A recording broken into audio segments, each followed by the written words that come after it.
Welcome to the Quest Forums channel, where I'm going to be doing another follow-up on my recent post discussing different translations of the Bible. I had someone comment on my article for that, talking about how the King James Version is superior to the modern translations, largely having to do with the way that modern translations try to undermine Christians and try to make them pliable. And he was specifically pointing to Romans chapter 13, which talks about the submission of Christians to government, and saying that basically the way that the King James is written, as opposed to, in this case, the New Living Translation, that the King James basically allows you to understand that you're supposed to listen to the highest form of government, the purest form of government, but that the NLT was suggesting that you should just listen to anyone who's in government under any circumstances.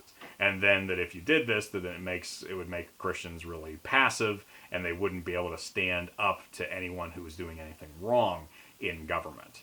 And so I discussed the translation issues with that. That's really not the case. You know, the King James and the NLT, they both present the same basic ideas from the original Greek, and so there isn't anything wrong with the NLT. And even reading the King James Version, you could still come away with thinking that you should just do whatever the government tells you under any circumstances. So this is really more a question of philosophy. And it's a question, is it ever right for Christians to defy the government?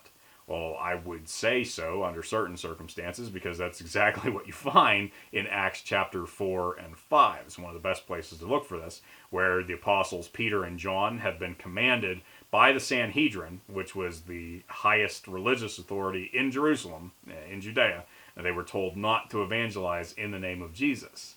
And the apostles told the Sanhedrin, no, we're going to keep doing this because it's better for us to obey God than to obey you. And so that is what it comes down to. If there comes a point where there's a conflict between God's commands and human commands, then you need to listen to God. And that is what Christians have the justification to do.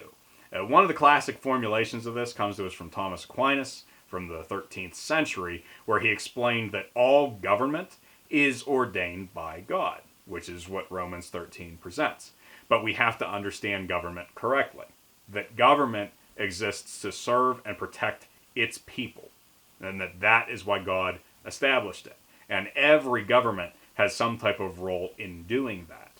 But it can cross a line.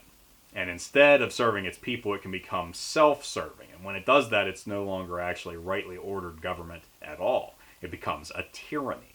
And a tyranny is what you can resist. Now, that raises different questions. What is the form of resistance? You know, for the early Christians, that meant suffering unjust punishment, and rather than listening to those wicked, those tyrannical commands. In the American founding, it meant going to war. It meant violence in order to resist a tyranny that was not willing to let go. In our situation, currently, it looks more like, you know, using our electoral power, and Christians going out and voting or having lawsuits in order to hold the government to account. You know, we have different methods depending on the different situations. And then lastly, we do have to keep prudence in mind, because sometimes there are things that are just not worth fighting over. You know, the Declaration of Independence talks about the idea of suffering while evils are sufferable. No government is perfect. And there's going to be something wrong with its system inherently, or just with the people who are working in government. And so we have to be able to recognize, you know, some things just have to be allowed to slide, because if you fight it on everything, then you're actually going to be disrupting the peace. You're not going to be making it possible for it to even carry out its proper ends. And so it becomes a matter of deciding when enough is enough.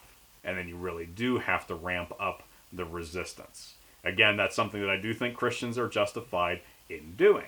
I just don't think it has anything to do with the translation of the Bible that you choose.